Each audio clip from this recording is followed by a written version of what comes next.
Diabetes ఉన్నట్లయితే ఆహారంపై తప్పనిసరిగా ప్రత్యేక శ్రద్ధ తీసుకోవాలి.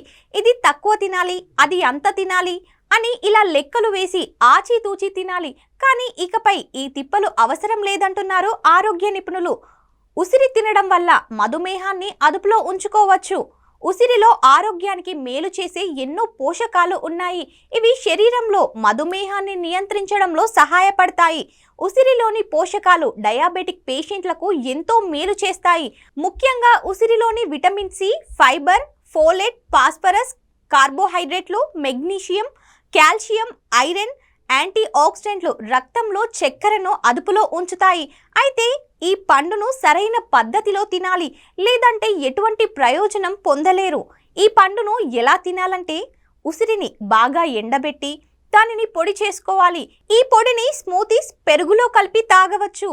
దీని రుచి కూడా భలే ఉంటుంది. ఉసిరి రసం కూడా తాగవచ్చు. పచ్చి ఉసిరికాయలను గ్రైండ్ చేసి దాన్ని రసాన్ని తీసి అందులో కాస్తంత ఉప్పు కలిపి ఉదయం ఖాళీ కడుపుతో తాగాలి. అలాగే ఉసిరితో వంటలు కూడా చేసుకోవచ్చు. ఉసిరికాయలు, ఉడకబెట్టిన మిరపకాయలు, వెల్లుల్లి, అల్లం, పుదీనా ఆకులు, రుచికి సరిపడా ఉప్పు కలిపి చట్నీ తయారు చేసుకొని కూడా తినవచ్చు. ఇలాంటి మరిన్ని టిప్స్ కోసం మన ఈహా హెల్త్ని సబ్స్క్రైబ్ చేసుకోండి. లైక్, షేర్, కామెంట్ చేయడం మాత్రం మర్చిపోకండి.